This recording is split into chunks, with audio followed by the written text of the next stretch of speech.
Hi friends, welcome back to our channel Dwaraka tech Telugu. మనకి Lava నుంచి ఒక పవర్ఫుల్ మొబైల్ అయితే లాంచ్ కాబోతుంది. విత్ బడ్జెట్ ఫోన్ అని చెప్పవచ్చు. ఇది మనకి 10,000 లోపల అయితే రాబోతుంది అనమాట.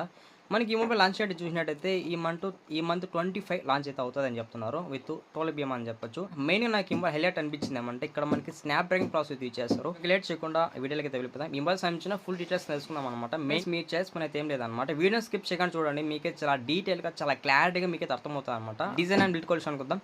ఇక్కడ మనకి ఫ్రంట్ అయితే ఫ్లాట్ డిస్ప్లే ఉంటుంది, బ్యాక్ అయితే ప్లాస్టిక్ ఫినిష్ ఉంటుంది, సైడ్ కూడా ప్లాస్టిక్ ఫినిష్ ఉంటుంది అనమాట. ఇక్కడ మనకి డ్యూయల్ స్టూడియో స్పీకర్స్ అని ఎక్స్పెక్ట్ చేయదు, ఓన్లీ లౌడ్ స్పీకర్ మాత్రం సపోర్ట్ చేస్తుంది. Side motor finger print support ఉంది.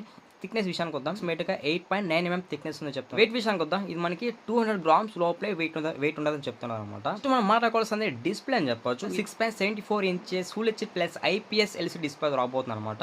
ఈ డిస్ప్లే చాలా బెటర్ అని చెప్పవచ్చు ఈ సెగ్మెంట్లో. అంటే మనం ఈ సెగ్మెంట్ ఇలాంటి డిస్ప్లే అయితే మాక్సిమం చూస్తున్నాం, బట్ ఈ డిస్ప్లేలో 1-2 minutes రిఫ్రెష్ కూడా సపోర్ట్ చేస్తుందని చెప్తున్నారు అనమాట. 450 nits వరకు పీప్ బ్రైట్నెస్ సపోర్ట్ చేస్తుందని చెప్తున్నారు అనమాట. మనకి ఇక్కడ బ్రైట్నెస్ లెవెల్స్ అనేవి కొంచెం తక్కువే, కానీ కాకపోతే మనకి ఇండోర్ కానీ అవుట్డోర్ కానీ బ్రైట్నెస్ లెవెల్స్ అనేవి కొంచెం బెటర్ ఉంటుందని చెప్పొచ్చు.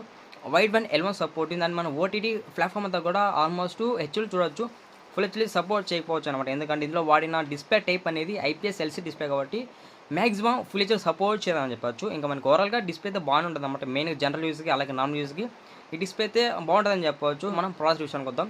ఇది ఇక్కడ పెద్ద హైలైట్ ఫీచర్ అనమాట. ఇక్కడ స్నాప్ డ్రాగన్ 4 Gen 2 ప్రాసెస్ ఇచ్చేస్తారనమాట. యాక్చువల్ మనకి ఈ సెగ్మెంట్ ఇది one of the best process అని చెప్పొచ్చు. సో మనకి ఇక్కడ 10,000 లోపల మొబైల్కి స్నాప్ డ్రాగన్ ప్రాసెస్ పెట్టారంటే వీళ్ళ ఇంటెన్షన్ ఎంత వరకు ఉందో మనం అర్థం చేసుకోవాలన్నమాట. 400 బిల్డెం ప్రాసెసర్ LPDDR4X ఉంది, అలాగే FPGA 3.1 మీద రాబోతుందని చెప్పొచ్చు అనమాట. సాఫ్ట్వేర్ విషయానికి వద్దాం, ఇది Android 15 రాబోతుందని చెప్పొచ్చు. ఇక్కడ మనకి OS టైప్ అయితే వీళ్ళు మెన్షన్ చేయలేదు.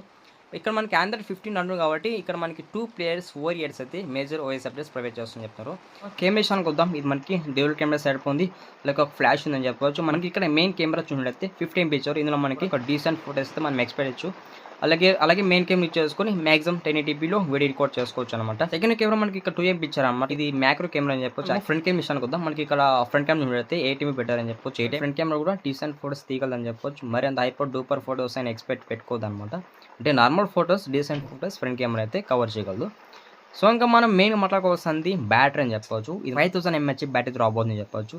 యాక్చువల్గా ఇక్కడ బ్యాటరీ కొంచెం ఇంప్రూవ్ చేసి ఉండాలన్నమాట, ఎందుకంటే మినిమం 6000 mAh బ్యాటరీ ఇచ్చింటే కొంచెం బాగుండేది. 18 watts వరకు ఫాస్ట్ సపోర్ట్ ఉందన్నమాట. 18 watts అంటే చాలా ఎక్కువ 10 తీసుకుంటుంది. సో మనకి ఇది అండర్ 10Kలో one of the best mobile అని చెప్పవచ్చు. అండ్ లాస్ట్ వరకు మన వీడియోని ఎవరన్నా వాచ్ చేస్తుంటే మనకి సబ్స్క్రైబ్ అవ్వండి.